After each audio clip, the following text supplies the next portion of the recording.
ಓಂ ಶಾಂತಿ. ಇಂದಿನ ಪರಮಾತ್ಮನ ಮಹಾವಾಕ್ಯ ಮುರುಳಿ ದಿನಾಂಕ 14/4/2025. ಬಾಪ್ದಾದ ಮಧುಬನ. ಮಧುರ ಮಕ್ಕಳೇ, ಸುಖ ಮತ್ತು ದುಃಖದ ಆಟದ ಬಗ್ಗೆ ನಿಮಗೆ ಗೊತ್ತಿದೆ. ಅರ್ಧ ಕಲ್ಪ ಸುಖ ಇರುತ್ತದೆ ಮತ್ತು ಅರ್ಧ ಕಲ್ಪ ದುಃಖ ಇರುತ್ತದೆ. ಪರಮಾತ್ಮ ತಂದೆ ದುಃಖವನ್ನು ದೂರ ಮಾಡಿ ಸುಖವನ್ನು ನೀಡುವುದಕ್ಕೋಸ್ಕರ ಬರುತ್ತಾರೆ. ಇಂದಿನ ಪ್ರಶ್ನೆ ಆಗಿದೆ, ಕೆಲವು ಮಕ್ಕಳು ಯಾವೊಂದು ಮಾತಿನಲ್ಲಿ ತಮ್ಮ ಮನಸ್ಸನ್ನು ತಾವೇ ಖುಷಿಪಡಿಸಿಕೊಂಡು ನಾನು ಎಲ್ಲವನ್ನೂ ಅರಿತವನಾಗಿದ್ದೇನೆ ಎಂದು ತಿಳಿದುಕೊಂಡು ಸ್ವಯಂನ ಪ್ರಶಂಸೆಯನ್ನು ಸ್ವಯಂ ಮಾಡಿಕೊಳ್ಳುತ್ತಾರೆ? ಉತ್ತರ: ಕೆಲವರು ತಿಳಿದುಕೊಂಡಿದ್ದಾರೆ, ನಾನು ಸಂಪೂರ್ಣ ಆಗಿಬಿಟ್ಟಿದ್ದೇನೆ, ನಾನೀಗ ಸಂಪೂರ್ಣ ತಯಾರಾಗಿದ್ದೇನೆ ಎಂದು. ನಾನು ಸಂಪೂರ್ಣ ತಯಾರಾಗಿದ್ದೇನೆ ಎಂದು ತಿಳಿದುಕೊಂಡು ತಮ್ಮ ಮನಸ್ಸನ್ನು ತಾವೇ ಖುಷಿಪಡಿಸಿಕೊಳ್ಳುತ್ತಾರೆ. ಈ ರೀತಿ ನಾನೇ ಎಲ್ಲವನ್ನೂ ಬಲ್ಲವನಾಗಿದ್ದೇನೆ ಎಂದು ಸ್ವಯಂನ ಮಹಿಮೆಯನ್ನು ಸ್ವಯಂ ಮಾಡಿಕೊಳ್ಳುತ್ತಾರೆ. ಪರಮಾತ್ಮ ತಂದೆ ತಿಳಿಸುತ್ತಾರೆ, ಮಧುರ ಮಕ್ಕಳೇ, ಈಗ ಇನ್ನೂ ನೀವು ಬಹಳಷ್ಟು ಪುರುಷಾರ್ಥವನ್ನು ಮಾಡಬೇಕು. ನೀವೀಗ ಪಾವನ ಆದರೆ ನಿಮಗೋಸ್ಕರ ಪುನಃ ಪಾವನ ಜಗತ್ತು ಬೇಕು. ರಾಜಧಾನಿ ಸ್ಥಾಪನೆ ಆಗಲೇಬೇಕು. ಒಬ್ಬರೇ ವಾಪಸ್ ಮನೆಗೆ ಹೋಗಲು ಸಾಧ್ಯ ಇಲ್ಲ. ಇಂದಿನ ಗೀತೆಯಾಗಿದೆ, ನೀವೇ ಮಾತಾ ಆಗಿದ್ದೀರಾ, ನೀವೇ ಪಿತಾ ಆಗಿದ್ದೀರಾ. ಓಂ ಶಾಂತಿ. ಇಲ್ಲಿ ಮಕ್ಕಳಿಗೆ ಸ್ವಯಂನ ಪರಿಚಯ ಪ್ರಾಪ್ತಿಯಾಗುತ್ತಿದೆ. ಪರಮಾತ್ಮ ತಂದೆ ಕೂಡ ಇದೇ ರೀತಿ ತಿಳಿಸುತ್ತಾರೆ, ನಾವೆಲ್ಲರೂ ಆತ್ಮರಾಗಿದ್ದೇವೆ. ಎಲ್ಲರೂ ಮನುಷ್ಯರೇ ಆಗಿದ್ದಾರೆ. ದೊಡ್ಡವರಿರಬಹುದು ಅಥವಾ ಸಣ್ಣವರಿರಬಹುದು, ಪ್ರಧಾನ ಮಂತ್ರಿ ಇರಬಹುದು ಅಥವಾ ರಾಜಾರಾಣಿ ಇರಬಹುದು, ಎಲ್ಲರೂ ಮನುಷ್ಯರೇ ಆಗಿದ್ದಾರೆ. ಈಗ ಪರಮಾತ್ಮ ತಂದೆ ತಿಳಿಸುತ್ತಾರೆ, ಎಲ್ಲರೂ ಆತ್ಮ ಆಗಿದ್ದಾರೆ. ಪುನಃ ಎಲ್ಲಾ ಆತ್ಮರಿಗೂ ಪಿತಾ ನಾನಾಗಿದ್ದೇನೆ, ಸರ್ವ ಆತ್ಮರಿಗೂ ನಾನು ಪಿತಾ ಆಗಿದ್ದೇನೆ ಎಂದು ಪರಮಾತ್ಮ ತಂದೆ ತಿಳಿಸುತ್ತಾರೆ. ಆದ್ದರಿಂದ ಪರಮಾತ್ಮ ತಂದೆಯಾದ ನನಗೆ ಪರಂಪಿತಾ ಪರಮ ಆತ್ಮ ಅಂದರೆ ಸರ್ವಶ್ರೇಷ್ಠ ಆತ್ಮ ಎಂದು ಕರೆಯುತ್ತಾರೆ. ಮಕ್ಕಳಿಗೆ ಗೊತ್ತಿದೆ, ಆತ್ಮರಾದ ನಮಗೆ ಪರಮಾತ್ಮ ತಂದೆ ಆಗಿದ್ದಾರೆ. ನಾವೆಲ್ಲರೂ ಪರಸ್ಪರ ಸೋದರರಾಗಿದ್ದೇವೆ. ಪುನಃ ಬ್ರಹ್ಮ ತಂದೆಯ ಮೂಲಕ ಎಲ್ಲಾ ಸೋದರ ಸೋದರಿಯರ ಉನ್ನತ ಕುಲ ಆರಂಭ ಆಗುತ್ತದೆ. ಆತ್ಮರಂತೂ ಆತ್ಮರೇ ಆಗಿದ್ದಾರೆ, ಎಲ್ಲಾ ಆತ್ಮರು ಆತ್ಮರೇ ಆಗಿದ್ದಾರೆ. ಈ ಎಲ್ಲಾ ಜ್ಞಾನದ ಮಾತು ಈಗ ನಿಮಗೆ ಗೊತ್ತಿದೆ. ಮನುಷ್ಯರು ಯಾವ ಜ್ಞಾನದ ಮಾತನ್ನು ಸ್ವಲ್ಪ ಕೂಡ ತಿಳಿದುಕೊಂಡಿಲ್ಲ. ನಿಮಗೆ ಪರಮಾತ್ಮ ತಂದೆ ಕುಳಿತು ತಿಳಿಸುತ್ತಿದ್ದಾರೆ. ಪರಮಾತ್ಮ ತಂದೆಯ ಬಗ್ಗೆ ಯಾರಿಗೂ ಗೊತ್ತಿಲ್ಲ. ಮನುಷ್ಯರು ಹೇ ಭಗವಂತ, ಹೇ ಮಾತ್ಪಿತಾ ಎಂದು ಗಾಯನವನ್ನು ಮಾಡುತ್ತಾರೆ. ಏಕೆಂದರೆ ಸರ್ವಶ್ರೇಷ್ಠ ಅಂತೂ ಒಬ್ಬ ತಂದೆ ಆಗಿರಬೇಕು ತಾನೆ. ಆ ಪರಮಾತ್ಮ ತಂದೆ ಸರ್ವರಿಗೂ ತಂದೆ ಆಗಿದ್ದಾರೆ. ಸರ್ವರಿಗೂ ಸುಖವನ್ನು ನೀಡುವಂತವರು ಪರಮಾತ್ಮ ತಂದೆ ಆಗಿದ್ದಾರೆ. ಸುಖ ಮತ್ತು ದುಃಖದ ಆಟದ ಬಗ್ಗೆ ಈಗ ನಿಮಗೆ ಗೊತ್ತಿದೆ. ಮನುಷ್ಯರು ತಿಳಿದುಕೊಂಡಿದ್ದಾರೆ, ಈಗೀಗ ಸುಖ ಇರುತ್ತದೆ, ಈಗೀಗ ದುಃಖ ಇರುತ್ತದೆ ಎಂದು. ಆದರೆ ಅರ್ಧ ಕಲ್ಪದವರೆಗೂ ಸುಖ ಇರುತ್ತದೆ, ನಂತರ ಅರ್ಧ ಕಲ್ಪದವರೆಗೂ ದುಃಖ ಇರುತ್ತದೆ ಅನ್ನುವುದು ಯಾರಿಗೂ ಗೊತ್ತಿಲ್ಲ. ಸತೋ ಪ್ರಧಾನ ಆತ್ಮರು ಸತೋ ರಜೋ ತಮೋದಲ್ಲಿ ಬರುತ್ತಾರೆ. ಶಾಂತಿಧಾಮದಲ್ಲಿ ಆತ್ಮರಾದ ನಾವು ನಿವಾಸವನ್ನು ಮಾಡುತ್ತೇವೆ. ಅಂದ ಮೇಲೆ ಶಾಂತಿಧಾಮದಲ್ಲಿ ಎಲ್ಲರೂ ಸತ್ಯ ಚಿನ್ನ ಆಗಿರುತ್ತಾರೆ. ಶಾಂತಿಧಾಮದಲ್ಲಿ ಆತ್ಮದಲ್ಲಿ ಕಲ್ಮಶ ಸೇರಿಕೊಳ್ಳಲು ಸಾಧ್ಯ ಇಲ್ಲ. ಬಲೆ ಪ್ರತಿಯೊಂದು ಆತ್ಮದಲ್ಲೂ ತನ್ನದೇ ಆದ ಪಾತ್ರ ಫಿಕ್ಸ್ ಆಗಿದೆ. ಆದರೆ ಶಾಂತಿಧಾಮದಲ್ಲಿ ಎಲ್ಲಾ ಆತ್ಮರು ಪವಿತ್ರ ಆತ್ಮರಾಗಿ ಇರುತ್ತಾರೆ. ಅಪವಿತ್ರ ಆತ್ಮರು ಶಾಂತಿಧಾಮದಲ್ಲಿ ನಿವಾಸವನ್ನು ಮಾಡಲು ಸಾಧ್ಯ ಇಲ್ಲ. ಪುನಃ ಈ ಸಮಯದಲ್ಲಿ ಪವಿತ್ರ ಆತ್ಮರು ಈ ಕಲಿಯುಗದಲ್ಲಿ ಇರಲು ಸಾಧ್ಯ ಇಲ್ಲ. ಬ್ರಾಹ್ಮಣ ಕುಲಭೂಷಣರಾದ ನೀವೀಗ ಪವಿತ್ರರಾಗುತ್ತಿದ್ದೀರಾ. ನೀವೀಗ ಸ್ವಯಂ ಅನ್ನು ದೇವತೆ ಎಂದು ಹೇಳಿಕೊಳ್ಳಲು ಸಾಧ್ಯ ಇಲ್ಲ. ದೇವತೆಗಳು ಸಂಪೂರ್ಣ ನಿರ್ವಿಕಾರಿಗಳಾಗಿದ್ದಾರೆ. ಈಗ ನೀವು ನಾನು ಸಂಪೂರ್ಣ ನಿರ್ವಿಕಾರಿಯಾಗಿದ್ದೇನೆ ಎಂದು ಹೇಳಿಕೊಳ್ಳಲು ಸಾಧ್ಯ ಇಲ್ಲ. ಬಲೆ ಯಾವ ಆತ್ಮರು ಬೇಕಾದರೂ ಆಗಿರಬಹುದು, ಆದರೆ ನಾನು ಸಂಪೂರ್ಣ ನಿರ್ವಿಕಾರಿ ಎಂದು ಅವರು ಹೇಳಿಕೊಳ್ಳಲು ಸಾಧ್ಯ ಇಲ್ಲ. ದೇವತೆಗಳನ್ನು ಬಿಟ್ಟು ಬೇರೆ ಯಾರು ನಾನು ಸಂಪೂರ್ಣ ನಿರ್ವಿಕಾರಿಯಾಗಿದ್ದೇನೆ ಎಂದು ಹೇಳಿಕೊಳ್ಳಲು ಸಾಧ್ಯ ಇಲ್ಲ. ಈ ಎಲ್ಲಾ ಜ್ಞಾನದ ಮಾತಿನ ಬಗ್ಗೆ ಪರಮಾತ್ಮ ತಂದೆ ಈಗ ನಿಮಗೆ ತಿಳಿಸುತ್ತಿದ್ದಾರೆ. ನೀವು ತಂದೆಯ ಮೂಲಕ ಈಗ ಈ ಜ್ಞಾನದ ಮಾತನ್ನು ಕೇಳುತ್ತಿದ್ದೀರಾ. ಜ್ಞಾನದ ಸಾಗರನ ಮುಖದಿಂದ ಈಗ ಈ ಎಲ್ಲಾ ಜ್ಞಾನದ ಮಾತನ್ನು ನೀವು ಕೇಳುತ್ತಿದ್ದೀರಾ. ಈಗ ನಿಮಗೆ ಗೊತ್ತಿದೆ, ಜ್ಞಾನದ ಸಾಗರ ಆದಂತಹ ಪರಮಾತ್ಮ ತಂದೆ ಒಮ್ಮೆ ಮಾತ್ರ ಈ ಸೃಷ್ಟಿಗೆ ಬರುತ್ತಾರೆ. ಮನುಷ್ಯರು ಪುನರ್ಜನ್ಮವನ್ನು ಪಡೆದುಕೊಳ್ಳುತ್ತಾ ಬರುತ್ತಾರೆ. ಮನುಷ್ಯರು ಪುನಃ ಪುನಃ ಪುನರ್ಜನ್ಮದಲ್ಲಿ ಬರುತ್ತಾರೆ. ಕೆಲವರು ಜ್ಞಾನವನ್ನು ಕೇಳಿ ಶರೀರವನ್ನು ತ್ಯಾಗ ಮಾಡಿದರೆ ಅವರು ಆ ಜ್ಞಾನದ ಸಂಸ್ಕಾರವನ್ನು ಜೊತೆಗೆ ತೆಗೆದುಕೊಂಡು ಹೋಗಿ ಪುನಃ ಜ್ಞಾನಿಗಳ ಮನೆಯಲ್ಲಿ ಜನ್ಮವನ್ನು ಪಡೆದುಕೊಳ್ಳುತ್ತಾರೆ. ಪುನಃ ಅವರು ಪರಮಾತ್ಮ ತಂದೆಯ ಬಳಿ ಬಂದು ಜ್ಞಾನವನ್ನು ಕೇಳುತ್ತಾರೆ. ತಿಳಿದುಕೊಳ್ಳಿ, 6 ವರ್ಷ ಅಥವಾ 8 ವರ್ಷದ ಮಕ್ಕಳಿರುವಾಗಲೇ ಕೆಲವರು ಜ್ಞಾನವನ್ನು ಬಹಳ ಚೆನ್ನಾಗಿ ಅರ್ಥ ಮಾಡಿಕೊಳ್ಳುತ್ತಾರೆ. ಆತ್ಮ ಅಂತೂ ಅದೇ ಆಗಿದೆ. ಜ್ಞಾನವನ್ನು ಕೇಳಿದಾಗ ಆ ಆತ್ಮಕ್ಕೆ ಜ್ಞಾನ ಇಷ್ಟ ಆಗುತ್ತದೆ. ಆತ್ಮ ತಿಳಿದುಕೊಳ್ಳುತ್ತದೆ, ನನಗೆ ಪುನಃ ಪರಮಾತ್ಮ ತಂದೆಯ ಮೂಲಕ ಅದೇ ಜ್ಞಾನ ಪ್ರಾಪ್ತಿಯಾಗುತ್ತಿದೆ. ಆಂತರ್ಯದಲ್ಲಿ ಮಕ್ಕಳಿಗೆ ಖುಷಿ ಇರುತ್ತದೆ. ಯಾರು ಜ್ಞಾನವನ್ನು ಅರ್ಥ ಮಾಡಿಕೊಳ್ಳುತ್ತಾರೋ ಆ ಸಣ್ಣ ಮಕ್ಕಳು ಪುನಃ ಅನ್ಯರಿಗೆ ಜ್ಞಾನದ ಶಿಕ್ಷಣವನ್ನು ಕಲಿಸಲು ಪ್ರಾರಂಭ ಮಾಡುತ್ತಾರೆ. ಆ ಮಕ್ಕಳು ಬಹಳಷ್ಟು ಉತ್ಸಾಹದಲ್ಲಿ ಇರುತ್ತಾರೆ. ಅಂದರೆ ಜ್ಞಾನವನ್ನು ತಿಳಿಸುವ ಮಾತಿನಲ್ಲಿ ಬಹಳಷ್ಟು ಉತ್ಸಾಹಿಗಳಾಗಿರುತ್ತಾರೆ. ಹೇಗೆ ಯೋಧರು ಶರೀರವನ್ನು ತ್ಯಾಗ ಮಾಡಿದರೆ ಅವರು ಯುದ್ಧವನ್ನು ಮಾಡುವಂತಹ ಸಂಸ್ಕಾರವನ್ನು ತೆಗೆದುಕೊಂಡು ಹೋಗುವ ಕಾರಣ ಬಾಲ್ಯದಲ್ಲೇ ಆ ಯೋಧರು ಪುನಃ ಖುಷಿಯಿಂದ ಯುದ್ಧದ ಕಾರ್ಯದಲ್ಲಿ ತೊಡಗಿ ಬಿಡುತ್ತಾರೆ. ಈಗ ನೀವು ಪುರುಷಾರ್ಥವನ್ನು ಮಾಡಿ ಹೊಸ ಜಗತ್ತಿಗೆ ಮಾಲೀಕರಾಗಬೇಕು. ನೀವೀಗ ಹೊಸ ಜಗತ್ತಿಗೆ ಮಾಲೀಕರಾಗಬಹುದು ಅಥವಾ ಶಾಂತಿಧಾಮಕ್ಕೆ ಮಾಲೀಕರಾಗಬಹುದು ಅನ್ನುವ ಜ್ಞಾನದ ಮಾತನ್ನು ನೀವು ಎಲ್ಲರಿಗೂ ತಿಳಿಸಬಹುದು. ಶಾಂತಿಧಾಮ ನಿಮ್ಮ ಮನೆಯಾಗಿದೆ. ಶಾಂತಿಧಾಮದಿಂದ ಪಾತ್ರವನ್ನು ಅಭಿನಯ ಮಾಡುವುದಕ್ಕೋಸ್ಕರ ನೀವು ಇಲ್ಲಿಗೆ ಬಂದಿದ್ದೀರಾ. ಆತ್ಮರಾದ ನಾವು ಶಾಂತಿಧಾಮದಿಂದ ಪಾತ್ರವನ್ನು ಮಾಡುವುದಕ್ಕೋಸ್ಕರ ಇಲ್ಲಿಗೆ ಬಂದಿದ್ದೇವೆ ಅನ್ನುವುದು ಯಾರಿಗೂ ಗೊತ್ತಿಲ್ಲ. ಏಕೆಂದರೆ ಯಾರಿಗೂ ಆತ್ಮದ ಬಗ್ಗೆ ಗೊತ್ತಿಲ್ಲ. ಮೊದಲು ನಿಮಗೂ ಕೂಡ ಆತ್ಮದ ಬಗ್ಗೆ ಗೊತ್ತಿರಲಿಲ್ಲ. ಆತ್ಮನಾದ ನಾನು ನಿರಾಕಾರಿ ಜಗತ್ತಿನಿಂದ ಈ ಸಾಕಾರಿ ಜಗತ್ತಿಗೆ ಬಂದಿದ್ದೇನೆ. ಆತ್ಮನಾದ ನಾನು ಬಿಂದು ಆಗಿದ್ದೇನೆ. ಬಲೆ ಸನ್ಯಾಸಿಗಳು ಭ್ರುಕುಟಿಯ ಮಧ್ಯದಲ್ಲಿ ಹೊಳೆಯುವಂತಹ ನಕ್ಷತ್ರ ಆತ್ಮ ಆಗಿದೆ. ಆತ್ಮ ನಕ್ಷತ್ರ ರೂಪದಲ್ಲಿ ಭ್ರುಕುಟಿಯಲ್ಲಿ ನಿವಾಸವನ್ನು ಮಾಡುತ್ತದೆ ಎಂದು ಹೇಳುತ್ತಾರೆ. ಪುನಃ ಬುದ್ಧಿಯ ಮೂಲಕ ಆತ್ಮದ ದೊಡ್ಡ ರೂಪವನ್ನು ನೆನಪು ಮಾಡಿಕೊಳ್ಳುತ್ತಾರೆ. ಸಾಲಿಗ್ರಾಮ ಎಂದು ಹೇಳಿದ ತಕ್ಷಣ ಆತ್ಮ ದೊಡ್ಡ ರೂಪದಲ್ಲಿ ಇದೆ ಎಂದು ತಿಳಿದುಕೊಳ್ಳುತ್ತಾರೆ. ಆತ್ಮ ಸಾಲಿಗ್ರಾಮ ಆಗಿದೆ. ಪರಮಾತ್ಮ ತಂದೆ ತಿಳಿಸುತ್ತಾರೆ, ಯಾವಾಗ ಯಜ್ಞವನ್ನು ರಚನೆ ಮಾಡುತ್ತಾರೋ ಆಗ ಆ ಯಜ್ಞದಲ್ಲಿ ದೊಡ್ಡ ದೊಡ್ಡ ಸಾಲಿಗ್ರಾಮಗಳನ್ನು ನಿರ್ಮಾಣ ಮಾಡುತ್ತಾರೆ. ಪೂಜೆಯನ್ನು ಮಾಡುವಂತಹ ಸಮಯದಲ್ಲಿ ಸಾಲಿಗ್ರಾಮದ ದೊಡ್ಡ ರೂಪವೇ ಅವರ ಬುದ್ಧಿಯಲ್ಲಿ ಇರುತ್ತದೆ. ಪರಮಾತ್ಮ ತಂದೆ ತಿಳಿಸುತ್ತಾರೆ ಇದೆಲ್ಲ ಸಂಪೂರ್ಣ ಅಜ್ಞಾನ ಆಗಿದೆ. ಜ್ಞಾನವನ್ನು ಕೇವಲ ಪರಮಾತ್ಮ ತಂದೆಯಾದ ನಾನು ಮಾತ್ರ ತಿಳಿಸುತ್ತೇನೆ. ನನ್ನನ್ನು ಬಿಟ್ಟು ಇಡೀ ಜಗತ್ತಿನಲ್ಲಿ ಬೇರೆ ಯಾರೂ ಜ್ಞಾನವನ್ನು ತಿಳಿಸಲು ಸಾಧ್ಯ ಇಲ್ಲ. ಆತ್ಮ ಬಿಂದು ರೂಪದಲ್ಲಿ ಇದೆ ಮತ್ತು ಪರಮಾತ್ಮ ತಂದೆ ಕೂಡ ಬಿಂದು ರೂಪದಲ್ಲಿ ಇದ್ದಾರೆ ಅನ್ನುವ ಮಾತನ್ನು ಜಗತ್ತಿನಲ್ಲಿ ಪರಮಾತ್ಮ ತಂದೆಯನ್ನು ಬಿಟ್ಟು ಬೇರೆ ಯಾರೂ ತಿಳಿಸಲು ಸಾಧ್ಯ ಇಲ್ಲ. ಆತ್ಮ ಅಥವಾ ಪರಮಾತ್ಮ ಅಖಂಡ ಜ್ಯೋತಿ ಸ್ವರೂಪ ಆದಂತಹ ಬ್ರಹ್ಮಾಂಡ ಆಗಿದ್ದಾರೆ ಎಂದು ಜನ ಹೇಳುತ್ತಾರೆ. ಬ್ರಹ್ಮಾಂಡವನ್ನೇ ಭಗವಂತ ಎಂದು ತಿಳಿದುಕೊಳ್ಳುತ್ತಾರೆ ಮತ್ತು ಸ್ವಯಂವನ್ನು ಕೂಡ ಭಗವಂತ ಎಂದು ಹೇಳಿಕೊಳ್ಳುತ್ತಾರೆ. ಎಲ್ಲರೂ ಹೇಳುತ್ತಾರೆ, ಪಾತ್ರವನ್ನು ಅಭಿನಯ ಮಾಡುವುದಕ್ಕೋಸ್ಕರ ಸಣ್ಣ ಆತ್ಮದ ರೂಪವನ್ನು ಧಾರಣೆ ಮಾಡಿಕೊಂಡು ಈ ಭೂಮಿಗೆ ಬರುತ್ತಾರೆ. ಪುನಃ ಹೋಗಿ ಎಲ್ಲಾ ಆತ್ಮರು ದೊಡ್ಡ ಜ್ಯೋತಿಯಾದಂತಹ ಪರಮಾತ್ಮ ತಂದೆಯಲ್ಲಿ ಲೀನ ಆಗುತ್ತಾರೆ. ಆತ್ಮ ಪರಮಾತ್ಮ ತಂದೆಯಲ್ಲಿ ಲೀನ ಆಗಿಬಿಟ್ಟರೆ ಪುನಃ ಇನ್ನೇನು ಉಳಿಯಿತು? ಆತ್ಮದ ಪಾತ್ರವೇ ಸಂಪೂರ್ಣವಾಗಿ ಲೀನ ಆಗಿಬಿಡುತ್ತದೆ. ಆತ್ಮ ಎಂದೂ ಲೀನ ಆಗಲು ಸಾಧ್ಯ ಇಲ್ಲ. ಆತ್ಮ ಲೀನ ಆಗುತ್ತದೆ ಎಂದು ಹೇಳುವುದು ಎಷ್ಟೊಂದು ತಪ್ಪಾಗುತ್ತದೆ. ಈಗ ಪರಮಾತ್ಮ ತಂದೆ ಬಂದು ಸೆಕೆಂಡ್ನಲ್ಲಿ ಜೀವನ್ ಮುಕ್ತಿಯನ್ನು ನೀಡುತ್ತಾರೆ. ಪುನಃ ಅರ್ಧ ಕಲ್ಪದ ನಂತರ ಏಣಿಯನ್ನು ಇಳಿಯುತ್ತಾ ನೀವು ಜೀವನ ಬಂಧನದಲ್ಲಿ ಬರುತ್ತೀರಾ.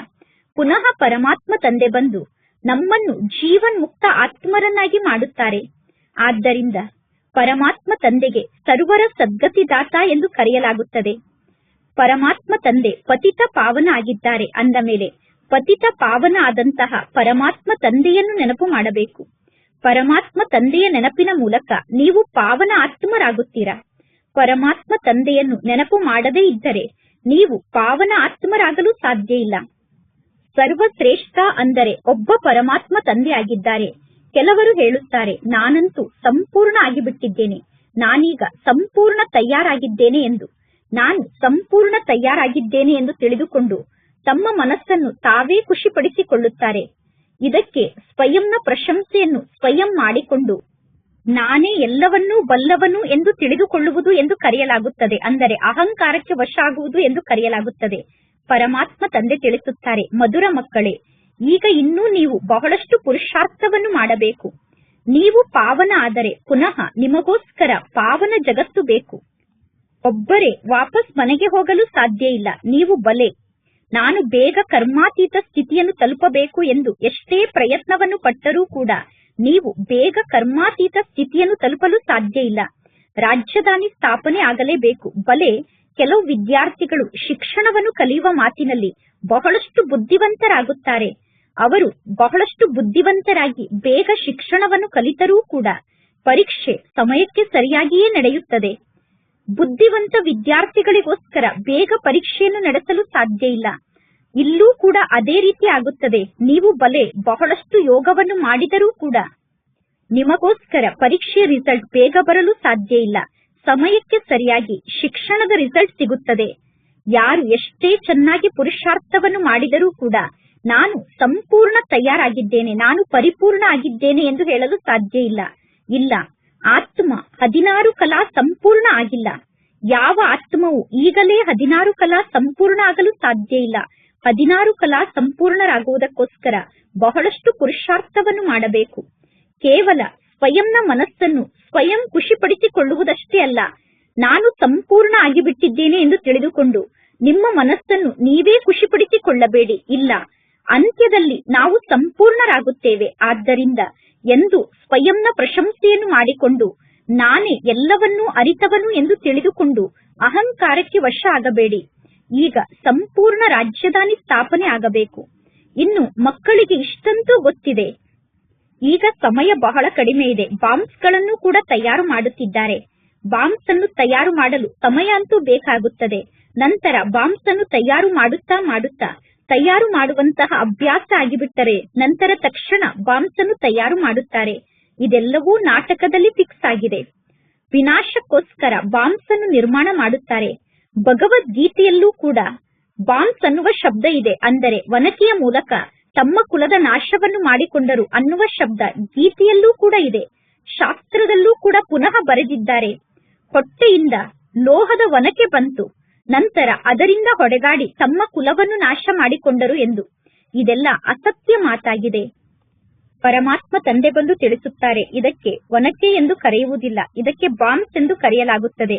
ಈಗ ವಿನಾಶ ಆಗುವುದಕ್ಕಿಂತ ಮೊದಲೇ ನೀವು ತಮೋ ಪ್ರಧಾನರಿಂದ ಸತೋ ಪ್ರಧಾನರಾಗಬೇಕು. ಮಕ್ಕಳಿಗೆ ಗೊತ್ತಿದೆ, ನಾವು ಆದಿ ಸನಾತನ ದೇವಿ ದೇವತಾ ಧರ್ಮದ ಆತ್ಮರಾಗಿದ್ದೆವು. ನಾವು ಸತ್ಯ ಚಿನ್ನ ಆಗಿದ್ದೆವು. ಭಾರತ ದೇಶಕ್ಕೆ ಸತ್ಯದ ಜಗತ್ತು ಎಂದು ಕರೆಯುತ್ತಾರೆ. ಈಗ ಈ ಜಗತ್ತು ಅಸತ್ಯದ ಜಗತ್ತಾಗಿದೆ. ಸೇನೆಯಲ್ಲೂ ಕೂಡ ಸತ್ಯವಂತರೂ ಕೂಡ ಇರುತ್ತಾರೆ, ಅಸತ್ಯವಂತರೂ ಕೂಡ ಇರುತ್ತಾರೆ. ಈಗ ಮಕ್ಕಳಾದ ನೀವು ಅರ್ಥ ಮಾಡಿಕೊಂಡಿದ್ದೀರಾ ಪರಮಾತ್ಮ ತಂದೆಯ ಮಹಿಮೆ ಏನಾಗಿದೆ ಎಂದು. ಪರಮಾತ್ಮ ತಂದೆ ಮನುಷ್ಯ ಸೃಷ್ಟಿಯ ಬೀಜರೂಪ ಆಗಿದ್ದಾರೆ, ಸತ್ಯ ಆಗಿದ್ದಾರೆ, ಚೈತನ್ಯ ಆಗಿದ್ದಾರೆ. ಮೊದಲು ಕೇವಲ ನಾವು ಪರಮಾತ್ಮ ತಂದೆಯ ಬಗ್ಗೆ ಮಹಿಮೆಯನ್ನು ಗಾಯನ ಮಾಡುತ್ತಿದ್ದೆವು. ಈಗ ನಿಮಗೆ ಪರಮಾತ್ಮ ತಂದೆಯ ಬಗ್ಗೆ ಗೊತ್ತಾಗಿದೆ. ಪರಮಾತ್ಮ ತಂದೆ ತಮ್ಮಲ್ಲಿರುವ ಸಂಪೂರ್ಣ ಗುಣವನ್ನು ಮಕ್ಕಳಾದ ನಮ್ಮಲ್ಲಿ ತುಂಬುತ್ತಿದ್ದಾರೆ. ಪರಮಾತ್ಮ ತಂದೆ ತಿಳಿಸುತ್ತಾರೆ, ಮೊಟ್ಟ ಮೊದಲು ನೀವು ನೆನಪಿನ ಯಾತ್ರೆಯಲ್ಲಿ ಸ್ಥಿತಾಗಿ ತಂದೆಯಾದ ನನ್ನನ್ನು ನೀವು ನೆನಪು ಮಾಡಿ. ಆಗ ನಿಮ್ಮ ವಿಕರ್ಮ ವಿನಾಶ ಆಗುತ್ತದೆ. ತಂದೆಯಾದ ನನ್ನ ಹೆಸರೇ ಪತಿತ ಪಾವನ ಆಗಿದೆ. ಹೇ ಪತಿತ ಪಾವನ ಬನ್ನಿ ಎಂದು ಪರಮಾತ್ಮ ತಂದೆಗೆ ಗಾಯನವನ್ನು ಮಾಡುತ್ತಾರೆ. ಆದರೆ ಪರಮಾತ್ಮ ತಂದೆ ಬಂದು ಏನನ್ನು ಮಾಡುತ್ತಾರೆ ಅನ್ನುವುದು ಯಾರಿಗೂ ಗೊತ್ತಿಲ್ಲ.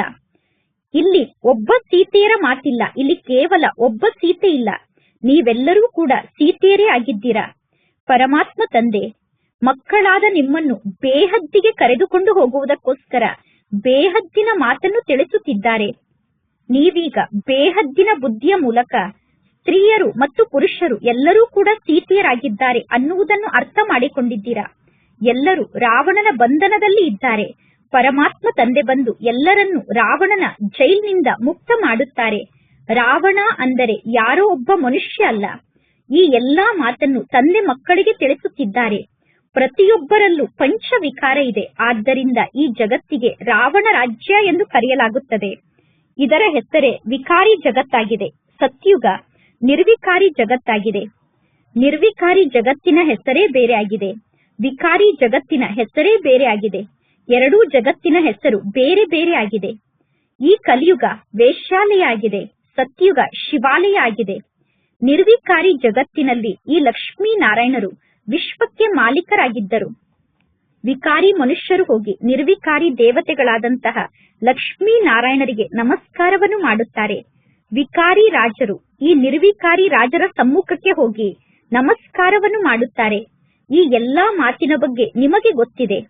ಮನುಷ್ಯರು ಕಲ್ಪದ ಆಯಸ್ಸಿನ ಬಗ್ಗೆ ಅರ್ಥ ಮಾಡಿಕೊಂಡಿಲ್ಲ. ಮನುಷ್ಯರಿಗೆ ಕಲ್ಪದ ಆಯಸ್ಸಿನ ಬಗ್ಗೆ ಗೊತ್ತಿಲ್ಲ ಅಂದ ಮೇಲೆ ರಾವಣ ರಾಜ್ಯ ಯಾವಾಗ ಪ್ರಾರಂಭ ಆಗುತ್ತದೆ ಅನ್ನುವುದನ್ನು ಮನುಷ್ಯರು ಹೇಗೆ ಅರ್ಥ ಮಾಡಿಕೊಳ್ಳಲು ಸಾಧ್ಯ? ಅರ್ಧ ಸಮಯ ರಾಮರಾಜ್ಯ, ಅರ್ಧ ಸಮಯ ರಾವಣ ರಾಜ್ಯ ಇರಬೇಕು ತಾನೆ. ರಾಮರಾಜ್ಯ ಯಾವಾಗ ಪ್ರಾರಂಭ ಆಗುತ್ತದೆ, ರಾವಣ ರಾಜ್ಯ ಯಾವಾಗ ಪ್ರಾರಂಭ ಆಗುತ್ತದೆ ಅನ್ನುವ ಮಾತಿನಲ್ಲಿ ಭಕ್ತರು ಸಂಪೂರ್ಣ ಗೊಂದಲವನ್ನು ಮಾಡಿಬಿಟ್ಟಿದ್ದಾರೆ. ಈಗ ಪರಮಾತ್ಮ ತಂದೆ ತಿಳಿಸುತ್ತಾರೆ, ಈ 5,000 ವರ್ಷದ ಚಕ್ರ ಪುನಃ ಪುನಃ ಪುನರಾವರ್ತನೆ ಆಗುತ್ತಿರುತ್ತದೆ. ಈಗ ನಿಮಗೆ ಗೊತ್ತಿದೆ, ನಾವೇ 84 ಜನ್ಮವನ್ನು ಪಡೆದುಕೊಂಡು ಪಾತ್ರವನ್ನು ಅಭಿನಯ ಮಾಡುತ್ತೇವೆ. ನಂತರ ಪುನಃ ನಾವೇ ವಾಪಸ್ ಮನೆಗೆ ಹೋಗುತ್ತೇವೆ. ಸತ್ಯುಗ ಮತ್ತು ತ್ರೇತಾಯುಗದಲ್ಲಿ ನೀವು ಪುನರ್ಜನ್ಮವನ್ನು ಪಡೆದುಕೊಳ್ಳುತ್ತೀರಾ. ಸತ್ಯುಗ ಮತ್ತು ತ್ರೇತಾಯುಗ ರಾಮರಾಜ್ಯ ಆಗಿದೆ. ಪುನಃ ನಾವು ರಾವಣ ರಾಜ್ಯದಲ್ಲಿ ಬರಲೇಬೇಕು. ಇದು ಸೋಲು ಮತ್ತು ಗೆಲುವಿನ ಆಟ ಆಗಿದೆ. ನೀವೇ ವಿಜಯವನ್ನು ಪಡೆದುಕೊಳ್ಳುತ್ತೀರಾ. ವಿಜಯಿಗಳಾದಾಗ ನೀವೇ ಸ್ವರ್ಗಕ್ಕೆ ಮಾಲೀಕರಾಗುತ್ತೀರಾ. ಪುನಃ ನೀವೇ ಸೋಲುತ್ತೀರಾ. ಸೋತಾಗ ನೀವು ನರಕಕ್ಕೆ ಮಾಲೀಕರಾಗುತ್ತೀರಾ. ಸ್ವರ್ಗವೇ ಬೇರೆ ಆಗಿದೆ. ಯಾರಾದರೂ ಸತ್ತರೆ ಸತ್ತವರು ಸ್ವರ್ಗಕ್ಕೆ ಹೋದರು ಎಂದು ಹೇಳುತ್ತಾರೆ. ಈಗ ಸ್ವರ್ಗ ಯಾವಾಗ ಇರುತ್ತದೆ ಅನ್ನುವುದು ನಿಮಗೆ ಗೊತ್ತಿದೆ. ಆದ್ದರಿಂದ ಸತ್ತವರು ಸ್ವರ್ಗಕ್ಕೆ ಹೋದರು ಎಂದು ನೀವು ಹೇಳುವುದಿಲ್ಲ. ಜಗತ್ತಿನ ಜನ ಆತ್ಮ ಜ್ಯೋತಿ ಹೋಗಿ ಪರಮ ಜ್ಯೋತಿಯಲ್ಲಿ ಸಮಾವೇಶ ಆಯಿತು ಅಥವಾ ನಿರ್ವಾಣ ಧಾಮದಲ್ಲಿ ಹೋಗಿ ಲೀನ ಆಯಿತು ಎಂದು ಹೇಳುತ್ತಾರೆ. ನೀವೀಗ ಹೇಳುತ್ತೀರಾ ಜ್ಯೋತಿ ಆದಂತಹ ಆತ್ಮ ಎಂದು ಪರಮ ಜ್ಯೋತಿಯಾದ ಪರಮಾತ್ಮ ತಂದೆಯಲ್ಲಿ ಸಮಾವೇಶ ಆಗಲು ಸಾಧ್ಯ ಇಲ್ಲ. ಸರ್ವರ ಸದ್ಗತಿದಾತ ಎಂದು ಒಬ್ಬ ಪರಮಾತ್ಮ ತಂದೆಗೆ ಗಾಯನವನ್ನು ಮಾಡಲಾಗುತ್ತದೆ. ಸ್ವರ್ಗ ಎಂದು ಸತ್ಯುಗಕ್ಕೆ ಗಾಯನವನ್ನು ಮಾಡಲಾಗುತ್ತದೆ. ಈಗ ಈ ಜಗತ್ತು ನರಕ ಆಗಿದೆ. ಇದು ಭಾರತದ ಮಾತಾಗಿದೆ. ಇನ್ನು ಮೇಲಂತೂ ಏನೂ ಇಲ್ಲ. ದಿಲ್ವಾಡ ಮಂದಿರದಲ್ಲಿ ಮೇಲೆ ಸ್ವರ್ಗವನ್ನು ತೋರಿಸಿದ್ದಾರೆ. ಆದ್ದರಿಂದ ಜಗತ್ತಿನ ಜನ ತಿಳಿದುಕೊಂಡಿದ್ದಾರೆ ಸ್ವರ್ಗ ಮೇಲಿದೆ ಎಂದು. ಅರೆ, ಛತ್ನ ಮೇಲೆ ಮನುಷ್ಯರು ಹೇಗೆ ನಿವಾಸವನ್ನು ಮಾಡಲು ಸಾಧ್ಯ? ಛಾವಣಿಯ ಮೇಲೆ ಅಂದರೆ ರೂಫ್ನ ಮೇಲೆ ಮನುಷ್ಯರು ನಿವಾಸವನ್ನು ಮಾಡುತ್ತಾರೆ ಎಂದು ತಿಳಿದುಕೊಳ್ಳುವಂತವರು ಬುದ್ಧುಗಳಾಗಿದ್ದಾರೆ. ನೀವೀಗ ಎಲ್ಲಾ ಜ್ಞಾನದ ಮಾತನ್ನು ಸ್ಪಷ್ಟವಾಗಿ ತಿಳಿಸುತ್ತೀರಾ. ನಿಮಗೆ ಗೊತ್ತಿದೆ, ಇಲ್ಲೇ ನಾವು ಸ್ವರ್ಗದ ನಿವಾಸಿಗಳಾಗಿದ್ದೆವು, ಪುನಃ ಇಲ್ಲೇ ನಾವು ನರಕದ ನಿವಾಸಿಗಳಾಗುತ್ತೇವೆ. ಈಗ ಪುನಃ ನಾವು ಸ್ವರ್ಗದ ನಿವಾಸಿಗಳಾಗಬೇಕು. ಇದು ಜ್ಞಾನ ಆಗಿದೆ. ನರನಿಂದ ನಾರಾಯಣ ಆಗುವಂತಹ ಜ್ಞಾನ ಈ ಜ್ಞಾನ ಆಗಿದೆ. ಸತ್ಯನಾರಾಯಣ ಆಗುವಂತಹ ಕಥೆಯನ್ನು ಇಲ್ಲಿ ಪರಮಾತ್ಮ ತಂದೆ ನಮಗೆ ತಿಳಿಸುತ್ತಾರೆ. ಅಂದರೆ ಸತ್ಯವಾಗಿಯೂ ನಾರಾಯಣ ಆಗುವಂತಹ ಕಥೆಯನ್ನು ಇಲ್ಲಿ ತಂದೆ ತಿಳಿಸುತ್ತಾರೆ. ಸೀತಾರಾಮ ಆಗುವಂತಹ ಕಥೆ ಎಂದು ಕರೆಯಲು ಸಾಧ್ಯ ಇಲ್ಲ. ಇದು ನರನಿಂದ ನಾರಾಯಣ ಆಗುವಂತಹ ಕಥೆಯಾಗಿದೆ. ಸರ್ವಶ್ರೇಷ್ಠ ಪದವಿ ಅಂದರೆ ಲಕ್ಷ್ಮೀ ನಾರಾಯಣರ ಪದವಿಯಾಗಿದೆ. ಪುನಃ 2 ಕಲೆ ಜೀವನದಲ್ಲಿ ಕಡಿಮೆ ಆಗುತ್ತದೆ. ಪುರುಷಾರ್ಥವನ್ನು ಮಾಡಿ ಶ್ರೇಷ್ಠ ಪದವಿಯನ್ನು ಪಡೆದುಕೊಳ್ಳಬೇಕು. ಒಂದು ವೇಳೆ ಪುರುಷಾರ್ಥವನ್ನು ಮಾಡದೇ ಇದ್ದರೆ ನೀವು ಪುನಃ ಹೋಗಿ ಚಂದ್ರವಂಶಿ ಮನೆತನದಲ್ಲಿ ಬರುತ್ತೀರಾ. ಭಾರತದ ನಿವಾಸಿಗಳೇ ಪತಿತರಾಗುತ್ತಾರೆ. ಭಾರತದ ನಿವಾಸಿಗಳು ಪತಿತರಾದಾಗ ತಮ್ಮ ಧರ್ಮವನ್ನೂ ಕೂಡ ಮರೆಯುತ್ತಾರೆ. ಕ್ರಿಶ್ಚಿಯನ್ನರು ಕೂಡ ಸತೋ ಸ್ಥಿತಿಯಿಂದ ತಮೋ ಪ್ರಧಾನ ಸ್ಥಿತಿಯನ್ನು ತಲುಪಿದ್ದಾರೆ. ಆದರೂ ಕೂಡ ಅವರಿಗೆ ತಮ್ಮ ಕ್ರಿಶ್ಚಿಯನ್ ಧರ್ಮದ ಬಗ್ಗೆ ಗೊತ್ತಿದೆ. ಅವರು ಕ್ರಿಶ್ಚಿಯನ್ ಧರ್ಮದಲ್ಲೇ ಇದ್ದಾರೆ. ಆದಿ ಸನಾತನ ದೇವಿ ದೇವತಾ ಸಂಪ್ರದಾಯದವರು ತಮ್ಮ ಧರ್ಮವನ್ನು ಮರೆತು ತಮ್ಮನ್ನು ತಾವು ಹಿಂದೂಗಳು ಎಂದು ಹೇಳಿಕೊಳ್ಳುತ್ತಾರೆ. ನಾವು ಮೊದಲು ನಿಜವಾಗಿಯೂ ದೇವಿ ದೇವತಾ ಧರ್ಮದ ಆತ್ಮರಾಗಿದ್ದೆವು ಅನ್ನುವುದು ಜನರಿಗೆ ಗೊತ್ತಿಲ್ಲ. ಇದೆಲ್ಲ ಆಶ್ಚರ್ಯದ ಮಾತಾಗಿದೆ. ಹಿಂದೂ ಧರ್ಮವನ್ನು ಯಾರು ಸ್ಥಾಪನೆ ಮಾಡಿದರು ಎಂದು ನೀವು ಕೇಳಬಹುದು. ಹಿಂದೂ ಧರ್ಮವನ್ನು ಯಾರು ಸ್ಥಾಪನೆ ಮಾಡಿದರು ಎಂದು ಕೇಳಿದಾಗ ಎಲ್ಲರೂ ಗೊಂದಲಕ್ಕೊಳಗಾಗುತ್ತಾರೆ. ದೇವತೆಗಳ ಪೂಜೆಯನ್ನು ಮಾಡುತ್ತಾರೆ. ದೇವತೆಗಳ ಪೂಜೆಯನ್ನು ಮಾಡುತ್ತಾರೆ ಅಂದ ಮೇಲೆ ಅವರು ದೇವತಾ ಧರ್ಮದ ಆತ್ಮರೇ ಆಗಿದ್ದಾರೆ. ಆದರೆ ದೇವತಾ ಧರ್ಮದ ಬಗ್ಗೆ ಯಾರಿಗೂ ಗೊತ್ತಿಲ್ಲ. ಇದೆಲ್ಲ ನಾಟಕದಲ್ಲಿ ಫಿಕ್ಸ್ ಆಗಿದೆ. ನಿಮ್ಮ ಬುದ್ಧಿಯಲ್ಲಿ ಸಂಪೂರ್ಣ ಜ್ಞಾನ ಇದೆ. ನಿಮಗೆ ಗೊತ್ತಿದೆ, ಮೊದಲು ನಾವು ಸೂರ್ಯವಂಶಿ ಮನೆತನದವರಾಗಿದ್ದೆವು. ಪುನಃ ಅನ್ಯ ಧರ್ಮದಲ್ಲಿ ಬರುತ್ತೇವೆ. ನಾವೇ ಪುನರ್ಜನ್ಮವನ್ನು ಪಡೆದುಕೊಳ್ಳುತ್ತಾ ಬರುತ್ತೇವೆ. ನಿಮ್ಮಲ್ಲೂ ಕೂಡ ಕೆಲವರು ಮಾತ್ರ ಈ ಜ್ಞಾನದ ಮಾತನ್ನು ಯಥಾರ್ಥವಾಗಿ ತಿಳಿದುಕೊಂಡಿದ್ದಾರೆ. ಶಾಲೆಯಲ್ಲಿ ಕೆಲವು ವಿದ್ಯಾರ್ಥಿಗಳ ಬುದ್ಧಿಯಲ್ಲಿ ಜ್ಞಾನ ಚೆನ್ನಾಗಿ ಧಾರಣೆ ಆಗುತ್ತದೆ, ಕೆಲವು ವಿದ್ಯಾರ್ಥಿಗಳ ಬುದ್ಧಿಯಲ್ಲಿ ಶಿಕ್ಷಣ ಕಡಿಮೆ ಧಾರಣೆ ಆಗುತ್ತದೆ. ಇಲ್ಲೂ ಕೂಡ ಯಾರು ಫೇಲ್ ಆಗುತ್ತಾರೋ ಅವರಿಗೆ ಕ್ಷತ್ರಿಯರು ಎಂದು ಕರೆಯಲಾಗುತ್ತದೆ. ಯಾರು ಫೇಲ್ ಆಗುತ್ತಾರೋ ಅವರು ಚಂದ್ರವಂಶಿ ಮನೆತನಕ್ಕೆ ಹೋಗುತ್ತಾರೆ. ಚಂದ್ರವಂಶಿ ಮನೆತನದಲ್ಲಿ ಬಂದರೆ 2 ಕಲೆ ಕಡಿಮೆ ಆದಂತೆ ಆಯಿತು ತಾನೆ. ಅವರು ಸಂಪೂರ್ಣರಾಗಲು ಸಾಧ್ಯ ಇಲ್ಲ. ಅಂದರೆ ಯಾರು ಚಂದ್ರವಂಶಿ ಮನೆತನದಲ್ಲಿ ಬರುತ್ತಾರೋ ಅವರು ಸಂಪೂರ್ಣರಾಗುವುದಿಲ್ಲ. ಈಗ ನಿಮ್ಮ ಬುದ್ಧಿಯಲ್ಲಿ ಬೇಹದ್ದಿನ ಇತಿಹಾಸ ಮತ್ತು ಭೂಗೋಳದ ಜ್ಞಾನ ಇದೆ. ಆ ಲೌಕಿಕ ಶಾಲೆಯಲ್ಲಿ ಹದ್ದಿನ ಇತಿಹಾಸ ಮತ್ತು ಭೂಗೋಳದ ಬಗ್ಗೆ ಶಿಕ್ಷಣವನ್ನು ಕಲಿಯುತ್ತಾರೆ. ಲೌಕಿಕ ಶಾಲೆಯಲ್ಲಿ ಯಾರಿಗೂ ಮೂಲವತನ ಮತ್ತು ಸೂಕ್ಷ್ಮ ವತನದ ಬಗ್ಗೆ ಗೊತ್ತಿರುವುದಿಲ್ಲ. ಸಾಧು ಸಂತರ ಬುದ್ಧಿಯಲ್ಲೂ ಕೂಡ ಮೂಲವತನ ಮತ್ತು ಸೂಕ್ಷ್ಮ ವತನದ ಜ್ಞಾನ ಇಲ್ಲ. ಮೂಲವತನದಲ್ಲಿ ಆತ್ಮರಾದ ನಾವು ನಿವಾಸವನ್ನು ಮಾಡುತ್ತೇವೆ, ಇದು ಸ್ಥೂಲ ಜಗತ್ತಾಗಿದೆ ಅನ್ನುವ ಜ್ಞಾನ ನಿಮ್ಮ ಬುದ್ಧಿಯಲ್ಲಿ ಇದೆ. ಈಗ ನಿಮ್ಮ ಬುದ್ಧಿಯಲ್ಲಿ ಸಂಪೂರ್ಣ ಜ್ಞಾನ ಇದೆ. ಇಲ್ಲಿ ಸಂಪೂರ್ಣ ಸ್ವದರ್ಶನ ಚಕ್ರಧಾರಿಗಳ ಸೇನೆ ಕುಳಿತಿದೆ. ಈ ಸೇನೆಯಲ್ಲಿ ಕುಳಿತಿರುವಂತಹ ನೀವು ಪರಮಾತ್ಮ ತಂದೆಯನ್ನು ನೆನಪು ಮಾಡುತ್ತೀರಾ ಮತ್ತು ಚಕ್ರವನ್ನು ನೆನಪು ಮಾಡುತ್ತೀರಾ. ಈಗ ನಿಮ್ಮ ಬುದ್ಧಿಯಲ್ಲಿ ಜ್ಞಾನ ಇದೆ. ಇನ್ನು ನಿಮ್ಮ ಕೈಯಲ್ಲಿ ಯಾವುದೇ ಆಯುಧ ಇಲ್ಲ.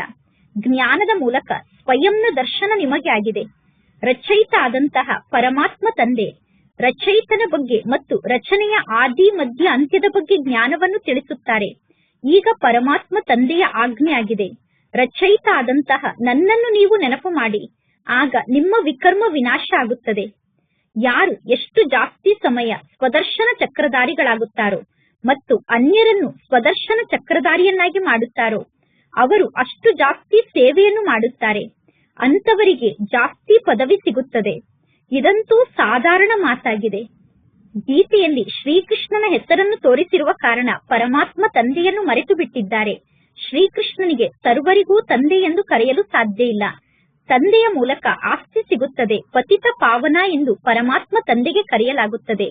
ಈಗ ಆ ಪರಮಾತ್ಮ ತಂದೆ ಬಂದಿದ್ದಾರೆ. ಆದ್ದರಿಂದ ನಾವೀಗ ವಾಪಸ್ ಶಾಂತಿಧಾಮಕ್ಕೆ ಹೋಗುತ್ತೇವೆ. ಮನುಷ್ಯರು ಮುಕ್ತಿಯನ್ನು ಪಡೆದುಕೊಳ್ಳಲು ಎಷ್ಟೊಂದು ತಲೆಯನ್ನು ಚೆಚ್ಚಿಕೊಳ್ಳುತ್ತಾರೆ. ನೀವೀಗ ಎಷ್ಟು ಸಹಜ ರೂಪದಲ್ಲಿ ಜ್ಞಾನವನ್ನು ತಿಳಿಸುತ್ತೀರಾ. ನೀವೀಗ ಎಲ್ಲರಿಗೂ ಹೇಳಬೇಕು, ಪತಿತ ಪಾವನ ಒಬ್ಬ ಪರಮಾತ್ಮ ತಂದೆಯಾಗಿದ್ದಾರೆ. ಪುನಃ ಗಂಗಾ ನದಿಯಲ್ಲಿ ಸ್ನಾನವನ್ನು ಮಾಡುವುದರಿಂದ ಏನು ಪ್ರಾಪ್ತಿ ಸಿಗುತ್ತದೆ? ಗಂಗಾ ನದಿಯ ದಡಕ್ಕೆ ಹೋಗಿ ಕುಳಿತುಕೊಳ್ಳುತ್ತಾರೆ. ನಾವು ಗಂಗಾ ನದಿಯ ದಡದಲ್ಲೇ ಸಾಯಬೇಕು ಎಂದು ಗಂಗಾ ನದಿಯ ದಡದಲ್ಲಿ ಹೋಗಿ ಕುಳಿತುಕೊಳ್ಳುತ್ತಾರೆ. ಮೊದಲು ಬಂಗಾಳದಲ್ಲಿ ಯಾರಾದರೂ ಸಾಯುವಂತಹ ಪರಿಸ್ಥಿತಿಯಲ್ಲಿ ಇದ್ದರೆ ಅವರನ್ನು ಗಂಗಾ ನದಿಗೆ ಕರೆದುಕೊಂಡು ಹೋಗಿ ಗಂಗಾ ನದಿಯಲ್ಲಿ ಅವರನ್ನು ಮುಳುಗಿಸಿ ಹರಿ ಎಂದು ಹೇಳಿ, ಹರಿ ಎಂದು ಹೇಳಿ ಎಂದು ಸಾಯುವಂತಹ ವ್ಯಕ್ತಿಗೆ ಹೇಳಿಕೊಡುತ್ತಿದ್ದರು. ಹರಿ ಎಂದು ಹೇಳುತ್ತಾ ಶರೀರವನ್ನು ತ್ಯಾಗ ಮಾಡಿದರೆ ಇವರು ಮುಕ್ತಿಯನ್ನು ಪಡೆದುಕೊಳ್ಳುತ್ತಾರೆ ಎಂದು ಜನ ತಿಳಿದುಕೊಂಡಿದ್ದರು. ಈಗ ಆತ್ಮ ಅಂತೂ ಶರೀರವನ್ನು ತ್ಯಾಗ ಮಾಡಿ ಹೋಯಿತು ತಾನೆ. ಆದರೆ ಆತ್ಮ ಅಂತೂ ಪವಿತ್ರ ಆಗಿರಲಿಲ್ಲ. ಆತ್ಮವನ್ನು ಪವಿತ್ರ ಆತ್ಮನನ್ನಾಗಿ ಮಾಡುವಂತವರು ಪರಮಾತ್ಮ ತಂದೆಯಾಗಿದ್ದಾರೆ. ಆದ್ದರಿಂದ ಎಲ್ಲರೂ ಪರಮಾತ್ಮ ತಂದೆಯನ್ನು ಕೂಗಿ ಕರೆಯುತ್ತಾರೆ. ಈಗ ಪರಮಾತ್ಮ ತಂದೆ ತಿಳಿಸುತ್ತಾರೆ, ತಂದೆಯಾದ ನನ್ನನ್ನು ನೀವು ನೆನಪು ಮಾಡಿ, ಆಗ ನಿಮ್ಮ ವಿಕರ್ಮ ವಿನಾಶ ಆಗುತ್ತದೆ.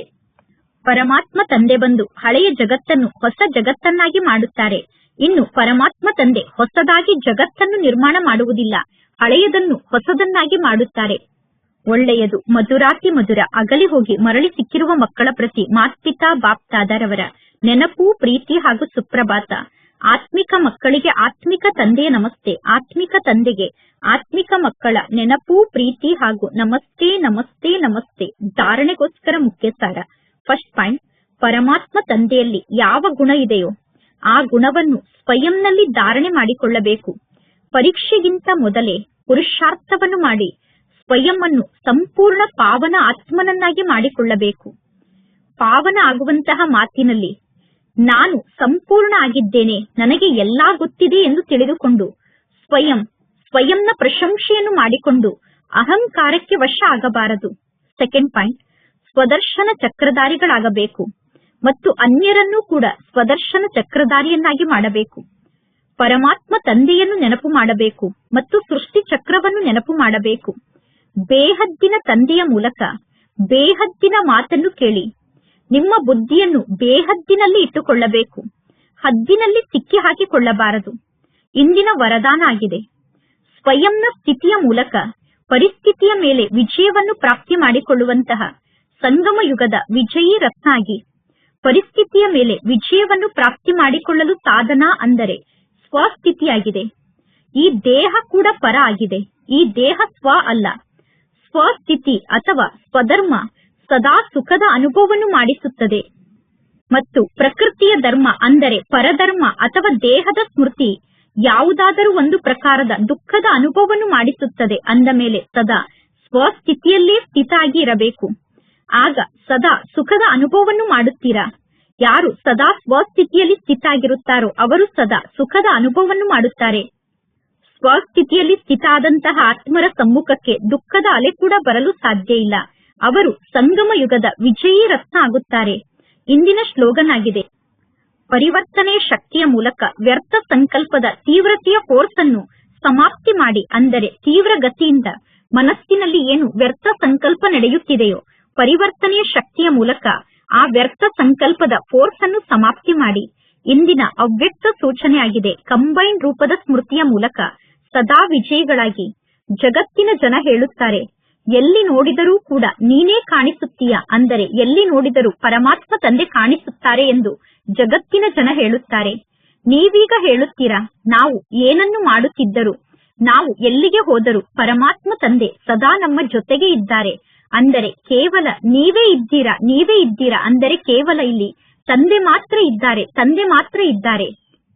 ಹೇಗೆ ನೀವು ಮಾಡುವ ಕರ್ತವ್ಯ ನಿಮ್ಮ ಜೊತೆಗೆ ಇದೆಯೋ ಅದೇ ರೀತಿ ಪ್ರತಿಯೊಂದು ಕರ್ತವ್ಯವನ್ನು ಮಾಡಿಸುವಂತಹ ಪರಮಾತ್ಮ ತಂದೆ ಸದಾ ನಮ್ಮ ಜೊತೆಗೆ ಇದ್ದಾರೆ. ಅಂದರೆ ಕಾರ್ಯವನ್ನು ಮಾಡುತ್ತಿರುವಂತಹ ನಾವು, ಕಾರ್ಯವನ್ನು ಮಾಡಿಸುತ್ತಿರುವಂತಹ ಪರಮಾತ್ಮ ತಂದೆ ಇಬ್ಬರೂ ಸದಾ ಜೊತೆಗಿದ್ದಾರೆ.